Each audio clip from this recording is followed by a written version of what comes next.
ఇక గాంధీ భవన్ లో కాంగ్రెస్ సీనియర్ నేత మహేష్ కుమార్ మాట్లాడుతున్నారు. ఇప్పుడు లైవ్ చూద్దాం. ఉన్న ఉద్యోగాలు ఊడదీసినారు, ఉన్న ప్రభుత్వ రంగ సంస్థల్ని మూసేసినారు. ఏ సామాన్యుడికి కూడా న్యాయం జరగలేదు.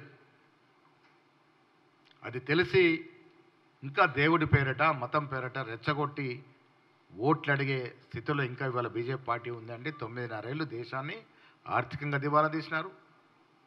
ఉద్యోగాలు ఇవ్వలేకపోయినారు, కంపెనీలు తేలేకపోయినారు, సామాన్యుడికి నిత్యావసర సరుకుల వస్తువుల ధరలు ఉంచలేకపోయినారు.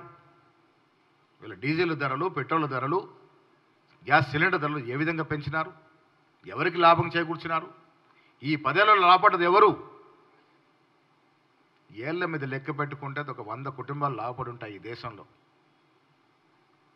అదానీ అంబానీతో పాటు కొన్ని బడా కంపెనీలు లాభపడ్డాయి తప్ప బీజేపీ ప్రభుత్వ కాలంలో సామాన్యుడికి ఒరిగిందేమీ లేదు. అతి సామాన్యుడు అతి అన్యాయానికి గురైన సందర్భము. దేశ ప్రజలు, రాష్ట్ర ప్రజలు ఇది గ్రహించుకోవాల్సిన అవసరం ఉన్నది. దేవుడి పేరట మతం పేరట ఓట్లాడడానికి వచ్చిన వారిని మీరు 9.5 ఏళ్లలో ఏమి చేశారు? ఏ వర్గానికి ఏమి చేశారు? ఏ యువకుడికి ఏమి చేశారు? ఏ ప్రాంతానికి ఏం న్యాయం చేశారని అడగదీయాల్సిందిగా నిలదీయాల్సిందిగా నేను కోరుతా ఉన్నాను. తెలంగాణ రాష్ట్రంలో ముఖ్యంగా మతాల పేరిట కులాల పేరిట ఓట్లాడిగే వారికి బుద్ధి చెప్పిన సందర్భాలు చాలా ఉన్నాయి. తెలంగాణ ప్రజలు విఘ్నులు. దయచేసి ఆలోచించండి. విచ్చలవిడి స్కాములకి, ఆర్థిక దోపిడీకి పాల్పడేటువంటి బీజేపీ పార్టీకి గుణపాఠం చెప్పాల్సిందిగా మీ ద్వారా ఈ రాష్ట్ర ప్రజలకి విజ్ఞప్తి చేస్తా ఉన్నాం. నేను మొన్ననే ఎమ్మెల్సీ అయ్యాను, చాలా హ్యాపీగా ఉన్నాను.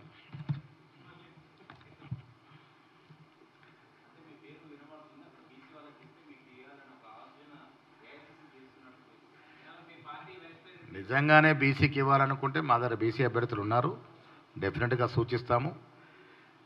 ఇవాళ ఈ రాష్ట్రంలో కాంగ్రెస్ పార్టీ కనీసం 14 సీట్లు గెలవాలని ఒక తపనతో ముందుకెళ్తా ఉన్నాం. ఆ పాయింట్కే వస్తూ ఉన్నాను.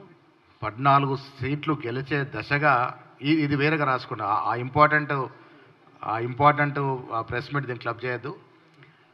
మా పార్టీ వాళ్ళు ఈ రాష్ట్రంలో దాదాపు 14 నుంచి 15 సీట్లు గెలవాలన్న తపనతో, ఆశతో, ప్రజల నుంచి వస్తున్న స్పందనతో మేము అవి గెలుస్తామని ముందుకు వెళ్తా ఉన్నాం. గెలిపే ధ్యేయంగా పోయినప్పుడు కొన్ని చోట్ల కొన్ని కాంప్రమైజులు తప్పవు. అది ఏ పార్టీకైనా కొన్ని చోట్ల కొన్ని కాంప్రమైజులు తప్పవు. అలాంటి కాంప్రమైజులు కొన్ని మేము కూడా చేస్తూ ఉన్నాము.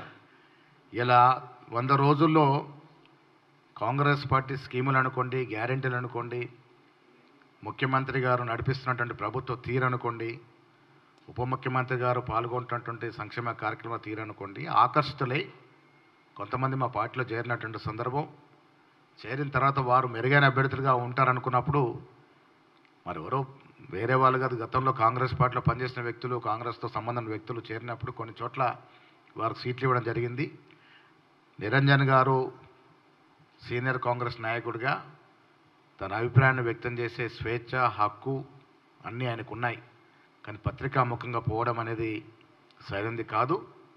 దీన్ని పార్టీ కూడా తీవ్రంగా పరిగణిస్తుంది.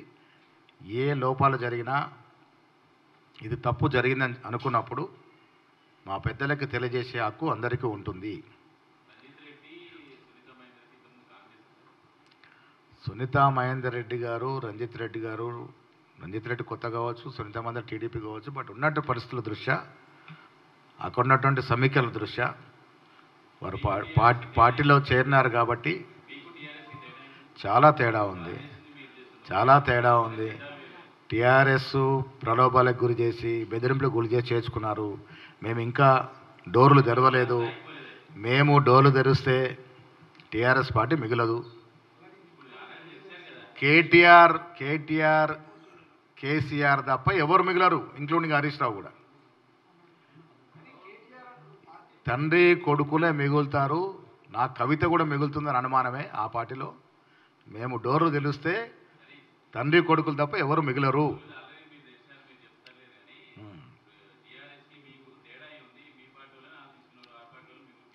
చాలా దాంట్లో తేడా ఉంది. అంటే బీఆర్ఎస్ పార్టీకి కాంగ్రెస్ పార్టీ ఒక సందర్భంలో ఒకదాని మీద మనం బేరీజ్ వేయలేము. బీఆర్ఎస్ పార్టీకి కాంగ్రెస్ పార్టీకి జమీన్ ఆస్మాన్ ఫరక్ ఉంది. అది ప్రజా సంక్షేమ కార్యక్రమాలు కానివ్వండి, అభివృద్ధిలో కానివ్వండి, అడ్మినిస్ట్రేషన్లో కానివ్వండి, అన్నిట్లో తేడా ఉంది.